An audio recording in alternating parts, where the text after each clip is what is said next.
We are studying Jeremiah. And the title of our series is Jeremiah, Prophet of Lament and Hope. And the reality is that we've been doing a lot of lamenting and not a lot of hoping. And so we're going to change that tonight and begin to think about the development of this book as we move into really a significant and different section of the book. Last time we were together, we were in chapter 25, and we discussed this whole idea of halftime, where Jeremiah has really spent the first half, or a little bit more, of his prophetic career warning Judah and warning Jerusalem that the track that they were on was a deadly track, far from the protective care of God, on their own, and that that is not going to end well for them. And certainly enough, it doesn't. And where we want to pick up over the next few weeks now is what happens when Babylon comes and lays siege to the city, and the people are deported back into Babylon. And which sounds like a really terrible thing, but the interesting thing is that whereas Jeremiah up to that point has been full of warning and gloom and doom, once the gloom and doom comes, the whole tenor of the book begins to change and moves in a forward direction, and is all about hope. So I am delighted to introduce this evening a word of hope that we're going to carry on over these next several weeks, beginning tonight in chapter 29, and also some thoughts out of chapter 30. I think. Oh, there it goes. Okay. We're going to talk first about the siege of Jerusalem. We're going to get some historic time frame and what's going on. And then we're going to move to the important parts of how Jeremiah is engaging with what's going on. But first of all, just the historical thing. The siege of Jerusalem took a period of years. And so from 601 BC to 586, that's a long time for a city to be under siege. And in most of the cities of the ancient Near Eastern world, and Jerusalem would be like that, they would have had large cisterns to hold not weeks or months, but actually years worth of water. They would have granaries to continue making bread for people for a period of weeks, months, years, possibly. And so was the case with Jerusalem. However, at a certain point, after 586, those supplies began to dwindle to nothing. The siege was underway in such a way that it was impossible to resist. Jerusalem falls. And we are told in 2 Kings chapter 24, this is exactly around the same time as Jeremiah.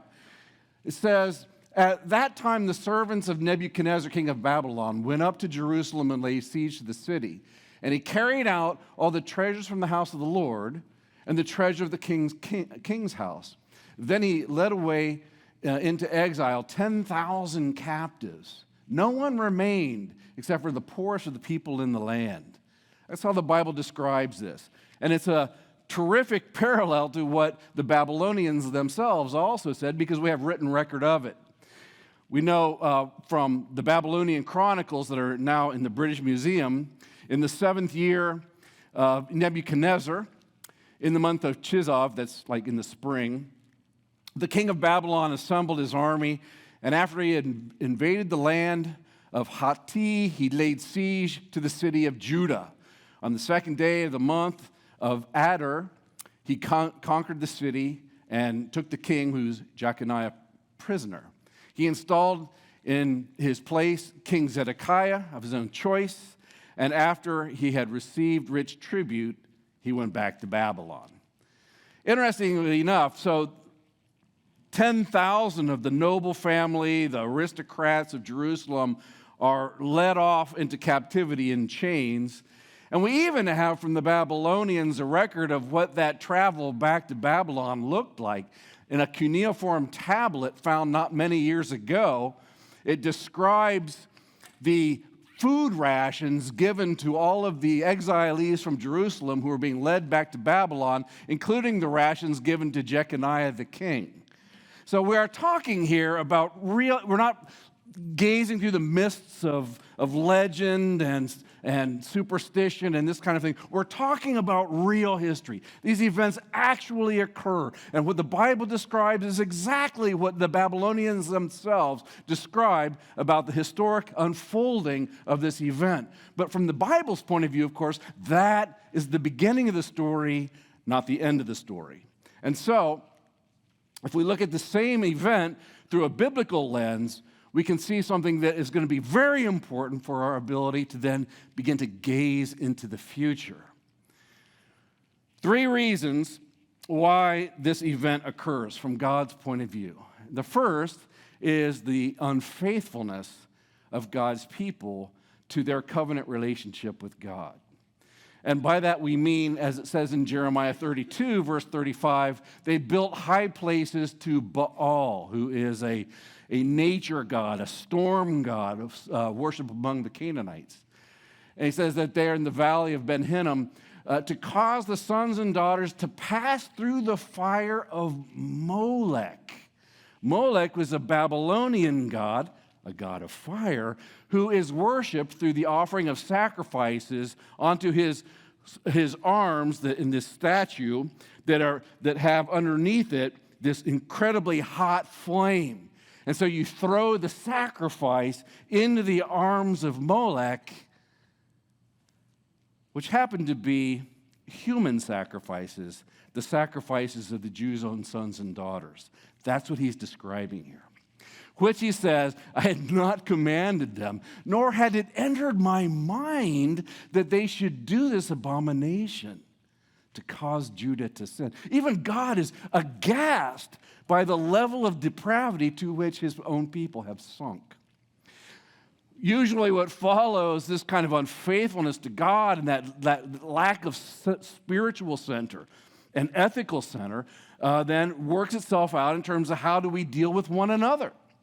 And so the injustice is pointed to as well. And so Jeremiah says in chapter 5, verses 28 and 29, they're fat and sleek. They excel in the deeds of wickedness. They're good at something.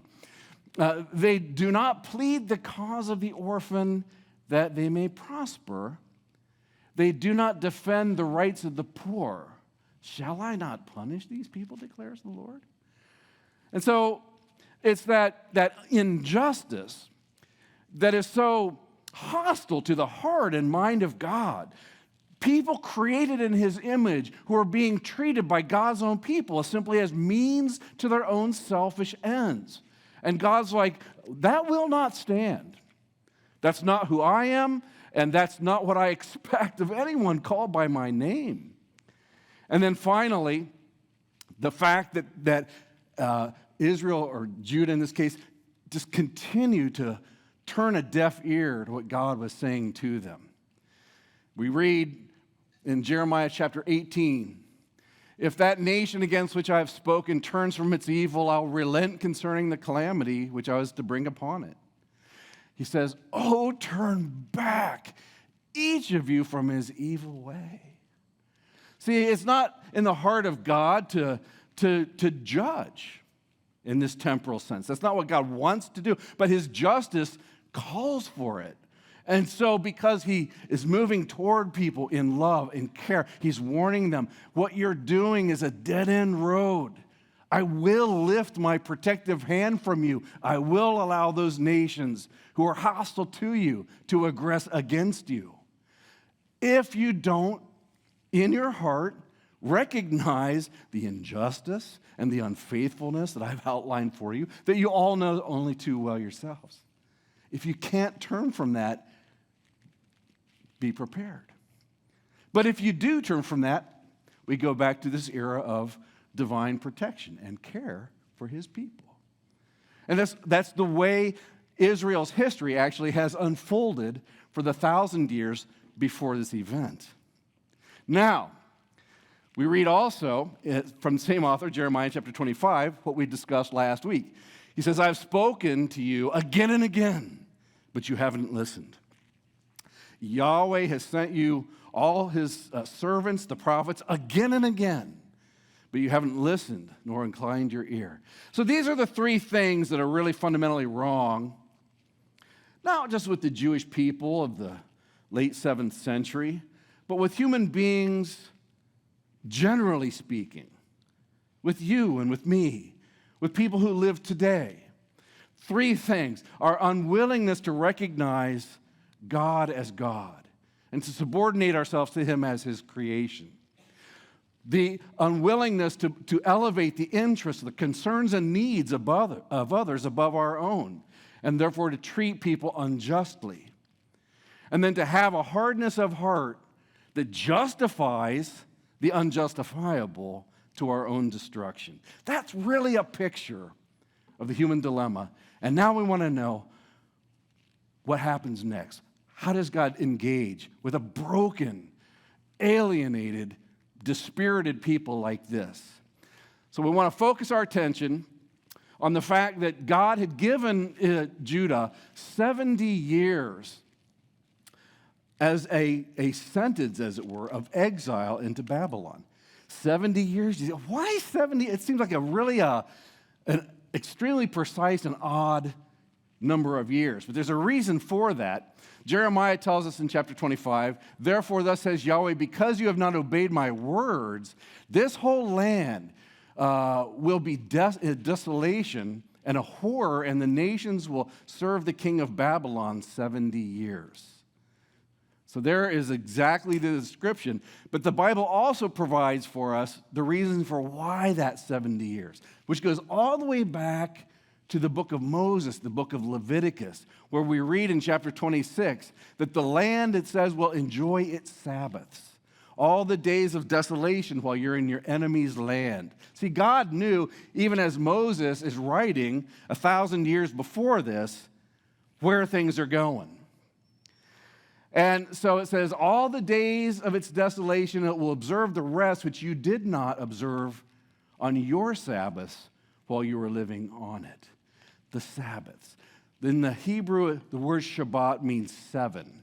And usually that means 7 days. And so we speak about a Sabbath day.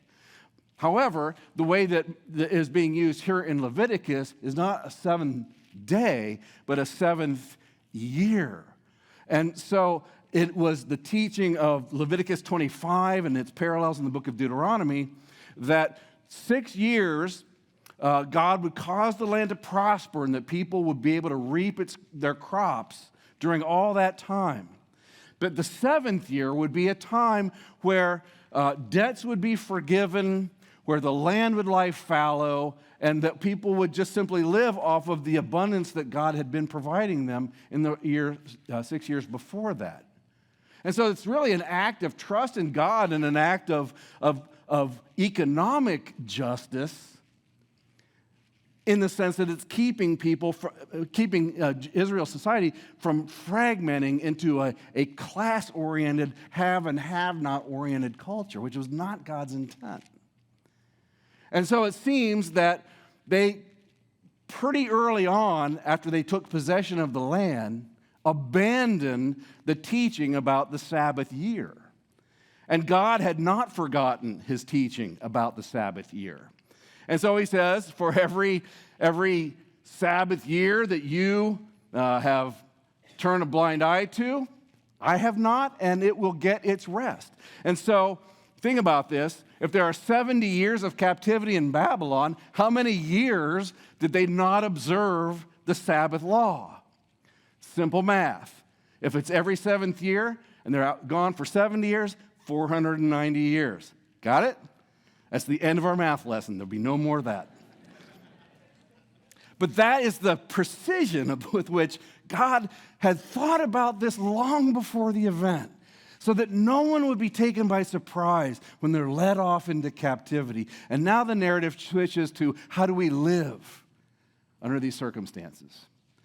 Living as resident aliens, as God's people in a foreign land, a land that's hostile to his intent and purposes. And so basically this evening we want to walk through 2 passages that kind of answer this question in a practical way.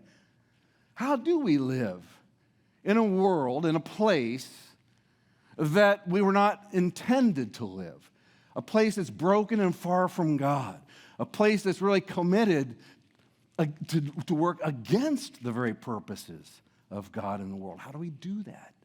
Well, let's begin by a letter that Jeremiah writes in Jeremiah chapter 29. He says in verse 4, "Thus says the Lord of hosts, the God of Israel, to all the exiles whom I have exiled into Jerusalem, into Babylon from Jerusalem. Build houses and live in them. Plant gardens and eat their produce. Take wives and become fathers to sons and daughters. Take wives for your sons and give your daughters to husbands." Okay, so that's the beginning of the letter. And there are a couple things that need to be kept in mind here. He says, plant yourself there. The language is interesting. Build, plant.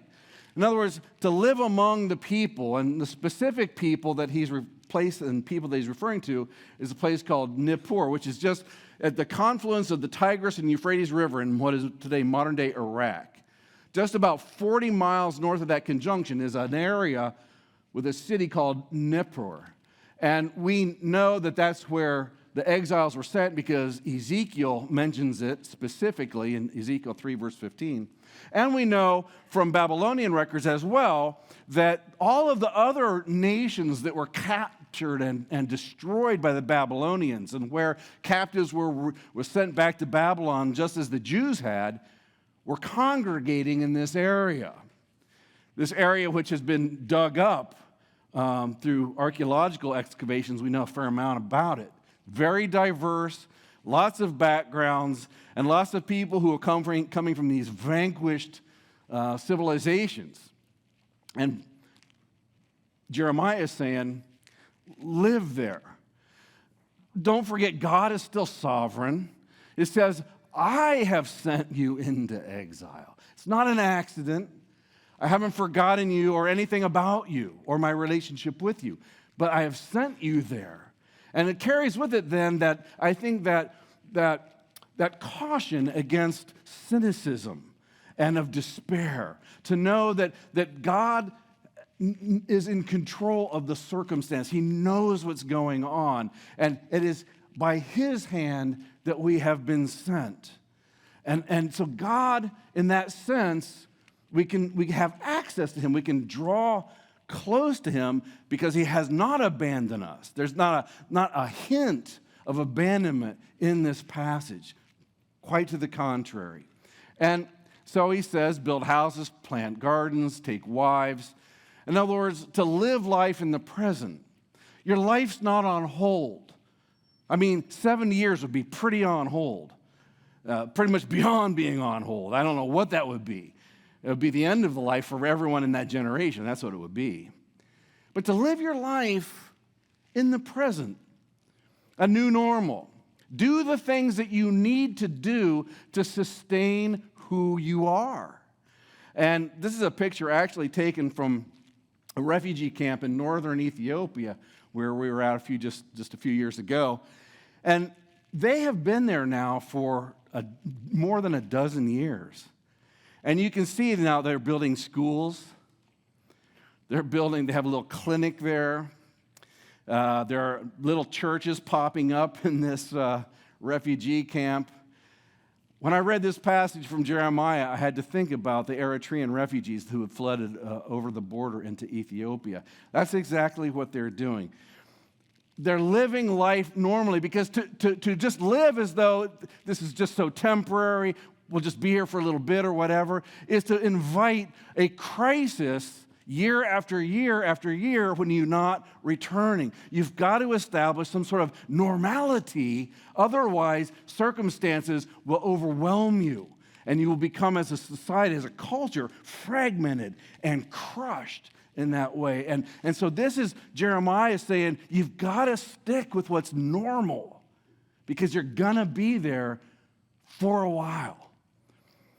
Then he says in verse 7, seek the welfare of the city where I've sent you into exile and pray to the Lord on its behalf, for its welfare is your welfare. And now this is a little different and maybe a little alienating to some of Jeremiah's readers. Really? Seek their welfare? The word in the Hebrew is shalom. That's where we get the word peace. this rich idea of a just peace, which is what God intends. God is the Prince of Peace. He is the one who will establish a just and righteous rule on the earth. That's the template for the meaning of this word.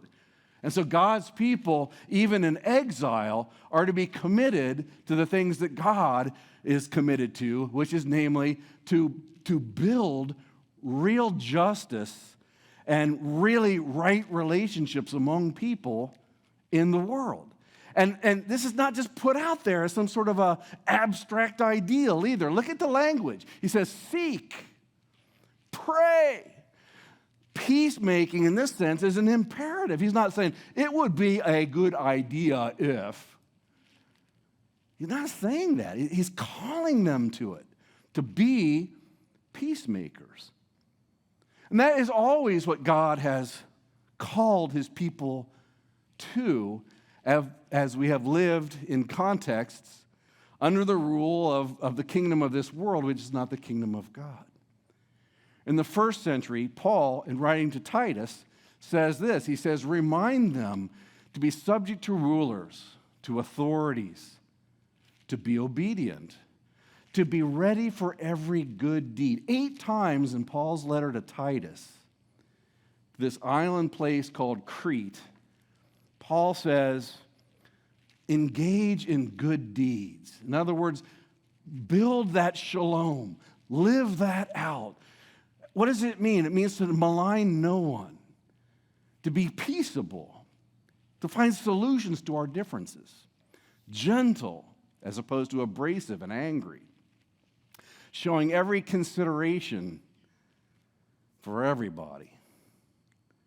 Feel like maybe that could be used today as a corrective to so many in our culture, which is increasingly angry and divided.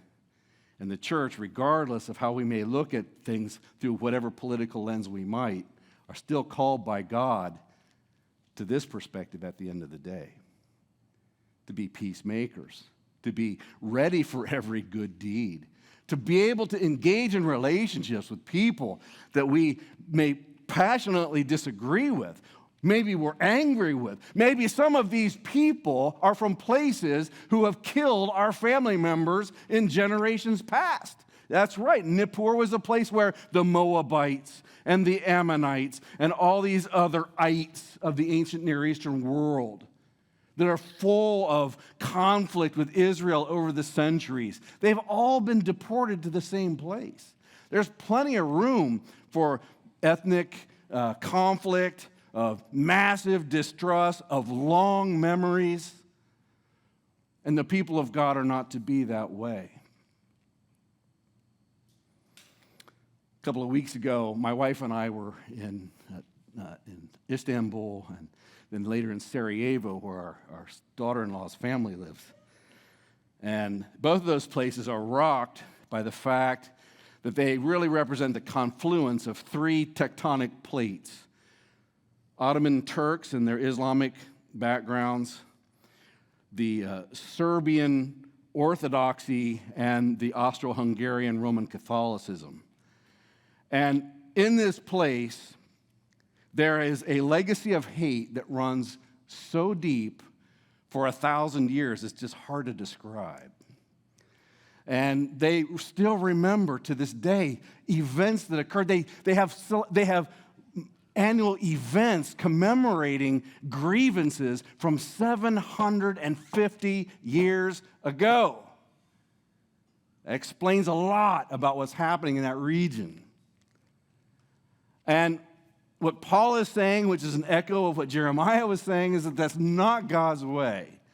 Where you go, you don't go demanding your heritage, your rights, all these things, the grievances that have carried your people for however long. You go to do good. You go to be peacemakers, displaying a gentleness, an unwillingness to malign those who are different. And I just wonder how different the temperature in the room in our country would be if the Christian consensus of our culture did that. And it seems like maybe we've got some room here to set an example, to be that kind of community. There's a reason for this, in part, which is that its welfare is for your welfare. So being a peacemaker benefits everyone of which we are a part. We've got to see ourselves as a part of this collective called Babylon. And that to the extent that there is this rampant, ongoing mistrust and brokenness that is going on that we exacerbate through our own demands, it's just going to continue the fragmenting process. It's dangerous and just exhausting to be. And so he says, the place's welfare is your welfare. There's not a dichotomy there. We have common concerns. And because we have common concerns, we need to move toward the range of people that make up the place to which we are sent. And to turn from the resentment and bitterness to which we may feel that we are so richly entitled. And so there's an opportunity for the reign of grace and of peace in a context, in a place where that would be manifestly unexpected. It's interesting, and we'll see this in 2 weeks when we talk about Jeremiah's promise oracles, his messages to the nations. These nations that were so hostile to the Jewish people. The Jewish people that he's writing to right now are living among those very same people. And just as God has not forgotten his people, he hasn't forgotten the world either. And is calling on them to include them into his incredible blessing to the Jews. Now, in verse 10 he says, "Thus says the Lord, when 70 years have been completed for Babylon, I will visit you and fulfill my good word to you and bring you back to Jerusalem, for I know the plans I have for you, declares the Lord. Plans for welfare, shalom, and not for calamity, to give you a future and a hope." And so this is pretty rich right here. He is calling them to live in hope. That 70 years that I sentenced you to, that is going to come to an end. And he says, I will fulfill my good word to you. And you will return to Jerusalem. And so now I understand you still bear the scars of the iron around your neck by which they led you into this land. Those wounds are fresh, but don't forget the big picture. Don't forget how the story ends and that you will go back and how important that word is. This 70 years puts a limit on Babylon's power. That's right. They have the ability to control where you live. They have the ability to exercise control over your bodies. But they don't have the ability to control your destiny. They do not have the ability to subvert the plan and purpose of God for his people, which includes a return to Jerusalem because God had promised that they would be there. Now, there comes with that something fairly important, it seems to me, which is that there's a job for God's people to do while in exile. Why were they in exile? What are the 3 reasons? Remember? They're in unfaithfulness to God, which led to an unjust dealings with others, and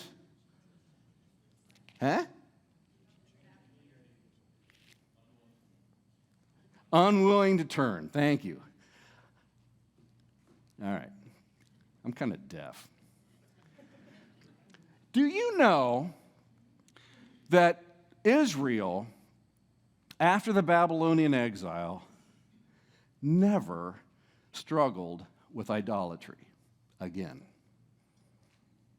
They were never, after this time, tempted to worship other gods, these gods of nature, these powers of nature. It's a fascinating reality. And it is in part due to the fact that now that they have experienced the full weight of God's justice upon them, which has sent them into exile. And now they are living in a land that is controlled by this sort of thinking. They're really understanding there's a better way. They know there's a better way. They've experienced that better way.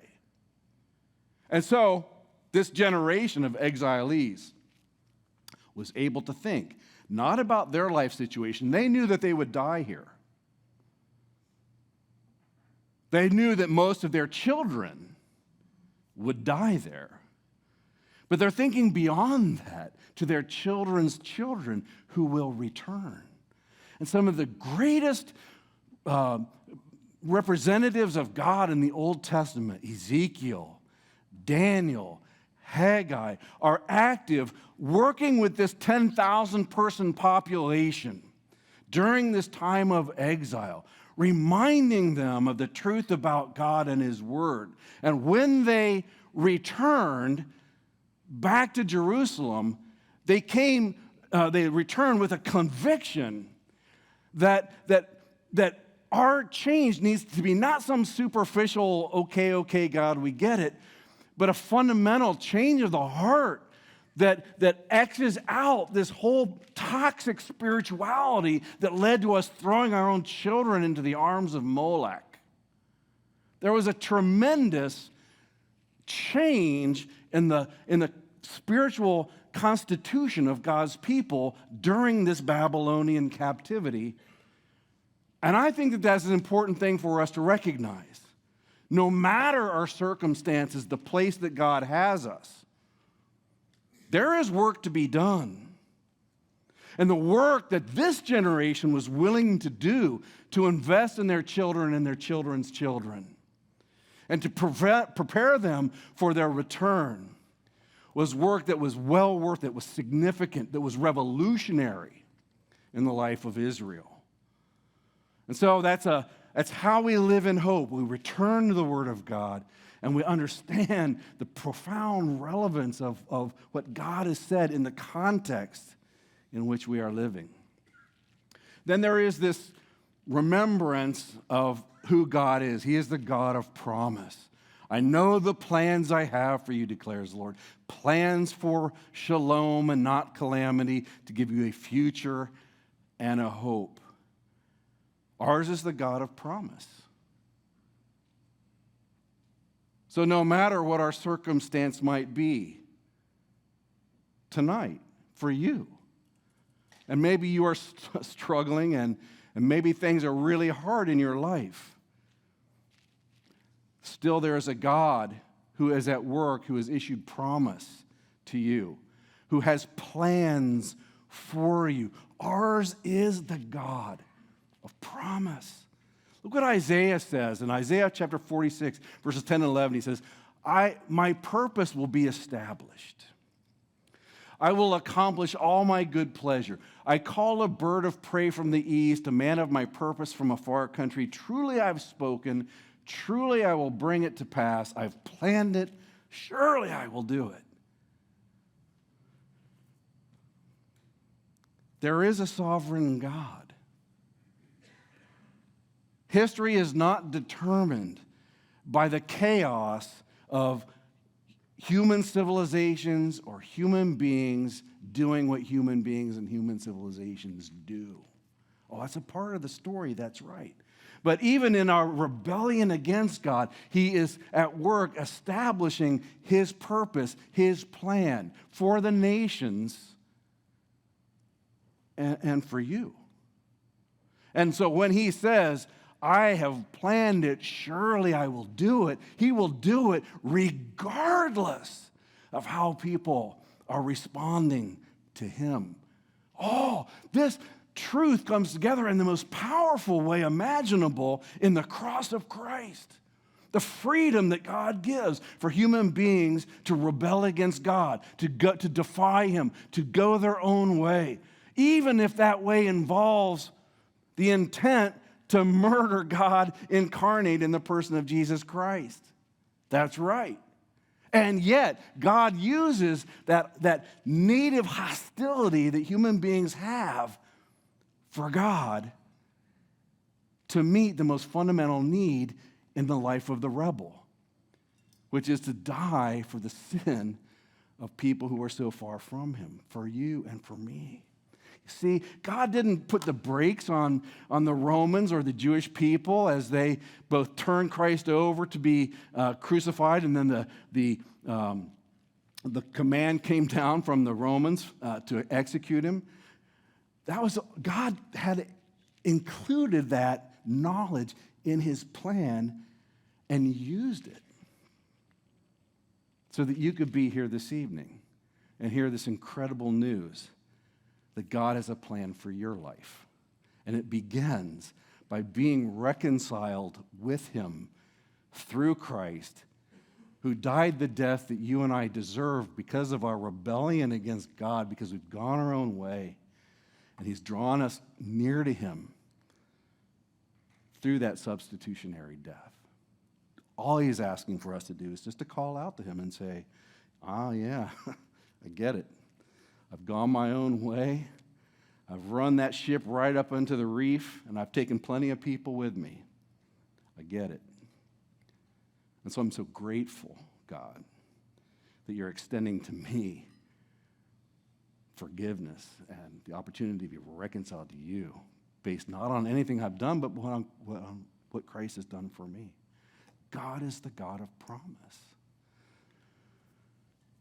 We're going to study then these next few weeks the book of consolation, that incredible section in Jeremiah chapters 30 to 33, where that future and a hope that he's describing here really comes into its fullness, where the Old Testament comes to its height of promise of what God is planning to do for his people in this new covenant that he is announcing and which we will unpack next week. So sweet. It leaves us then with just one more consideration here, namely that Jeremiah kind of puts the cap on this whole discussion of how to live in a spiritually hostile world with a symbolic action, which is something that Jeremiah did quite a bit of. In this case, he bought some land.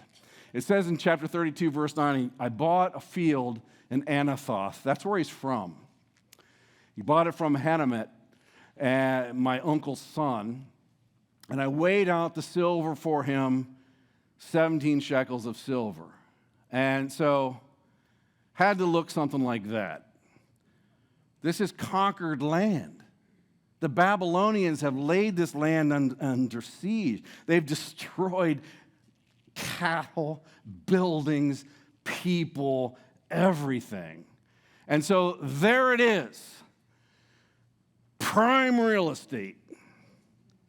Or not. And I think probably his cousin Hanamel is like, you want to buy? Let's go. Because who wants that, right? How could that be worth anything at all? But it was worth a lot to Jeremiah. Why? Because he's investing in hope. That's why.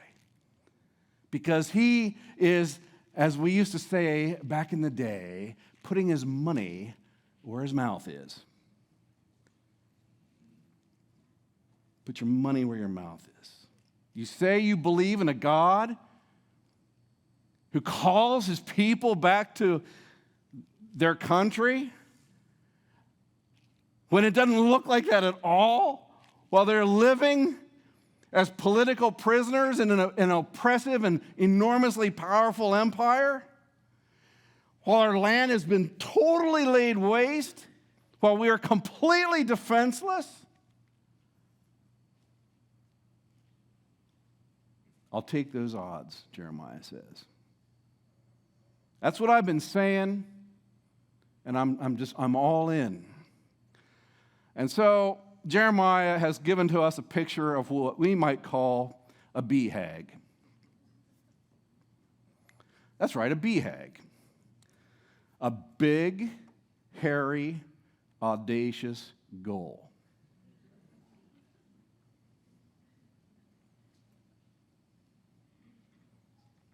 Now, why does this matter? Well, it's a matter of integrity, to be sure, for Jeremiah, because as I say, he's putting his money where his mouth is.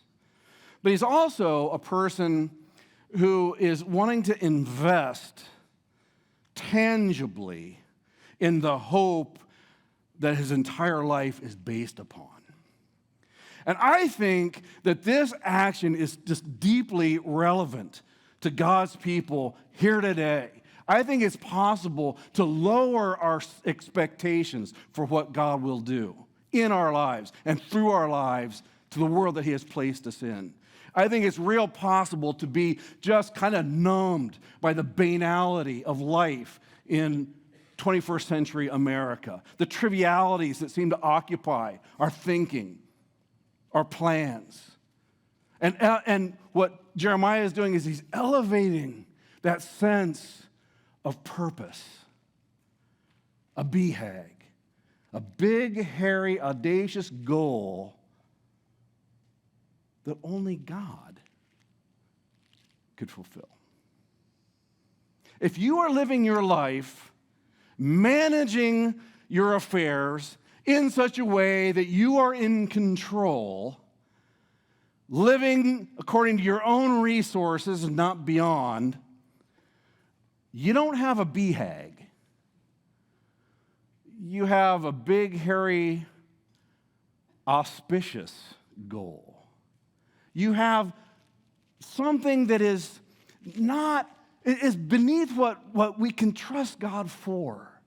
I think our expectations have been lowered by the kind of culture that we live in, a culture that just doesn't seem to think in terms of ultimate purposes, of what's ultimately real and true. And this is crucial, I think, for us as God's people, like Jeremiah, to be able to really invest in the things of eternity. And I don't mean going out and buying land. Maybe that's the thing. I kind of doubt it. But what it does mean is that do we have an elevated sense of purpose for where God has placed us, with the resources that God has given to us, that God can accomplish great things beyond anything, Paul says, we could ask or think? Or have we been ground down by a world that seems to be about being busy for no apparent reason at all? You know, we need to think about our life situation and believe that God has called us to something great, something eternity shaping. What's your vision? What about your community, the neighborhood that you live in? Can you have a vision for your home being open to all of those disconnected young people that are now your friends' peers who are lost? And what it might mean for you to lead in your community, to provide safe places for kids to hang after school, where they can be connected with, in witness and in word, the truths about Jesus Christ. Maybe it's about just getting out there and forming associations that enable you to understand the struggles that people have, so that you can begin to be exercising real leadership in your communities. Whatever it is, that's between you and God. You'll figure that out. And when a home church comes together and we begin to think in real mission-type terms about how we together can respond to the calling of God in our life, to elevate our vision to something that is a BHAG, we will begin to see the hand of God at work. And that sense of promise will become increasingly clear to us. What is the opportunity that God has before you now, today? To have that elevated sense of vision and of purpose.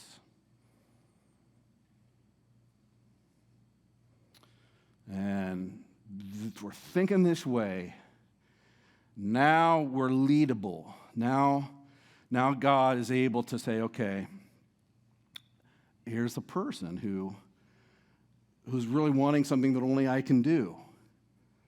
So that's good. I'll lead, I'll guide, I'll empower, I'll give wisdom, partnership to that. And I know that is something that has gone on in this fellowship for a long time. That's why we have ministries to refugee communities and so many of the other things that have gone on in this fellowship. It's begun with BHAGs, with vision, to penetrate South Linden and to go to different places in the world.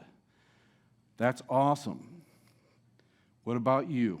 What about your world and you're part of that? And I think that this is just something that is really, I think, it's being guided by the realities of things greater than ourselves that keep us from being worn down by a world that's just about nothing. And a spirituality that is really more about being comfortable in a world that I can control. Jeremiah had a BHAG. And it's rooted in a couple of things. The confidence that he has is rooted really in three things that are consistently a part of what it means to think big and to have real confidence in the things of God. The first, in verse 16, he says, after I gave the deed to Baruch, that's his secretary, the son of Neriah, I prayed to the Lord, O Lord God, behold, you made the heavens and the earth by your great power and by your outstretched hands. Some things are not too difficult for you.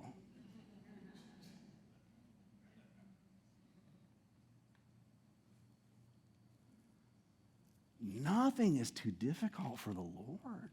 Why would Jeremiah have this confidence to take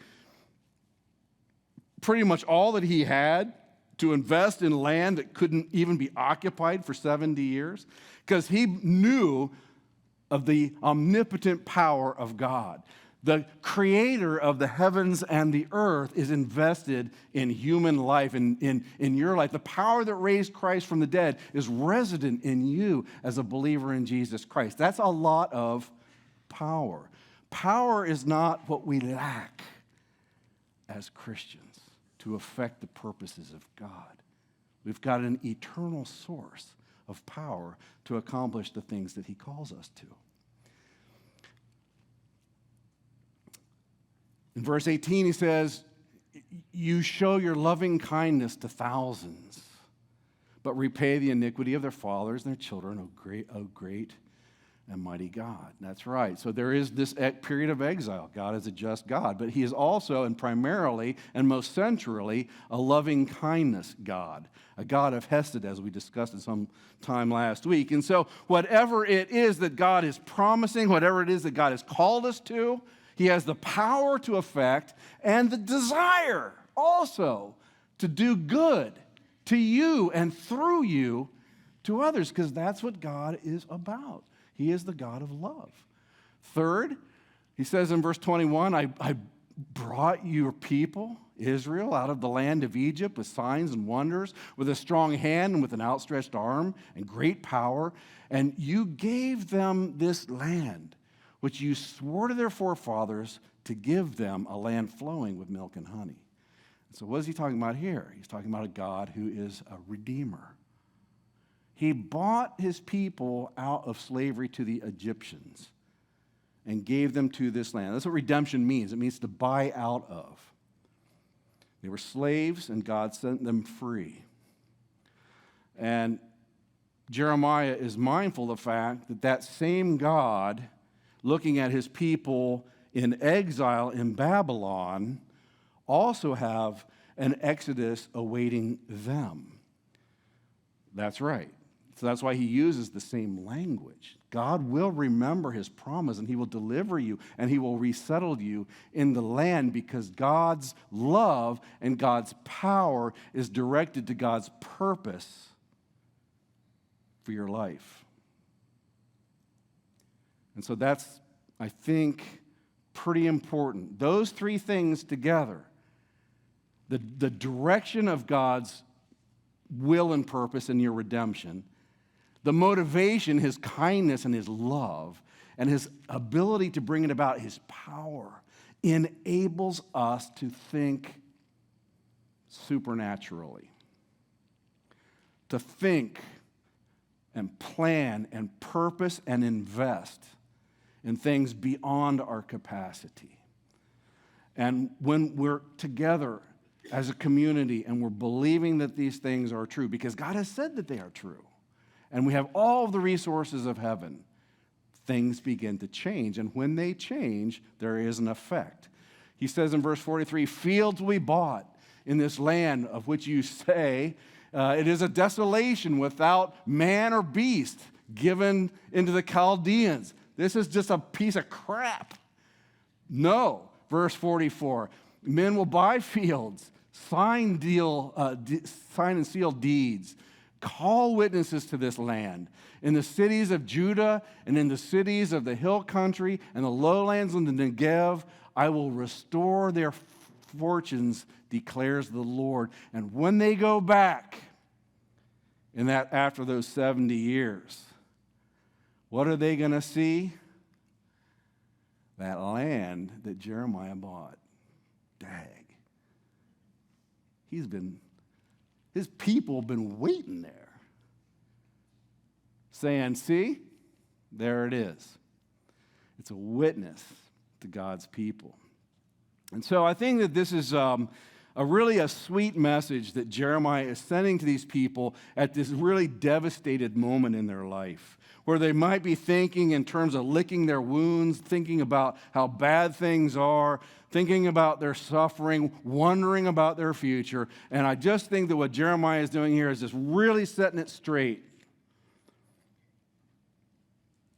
Who is God? What is the hope that he has called us to? And what does it look like then to really invest in the things of heaven?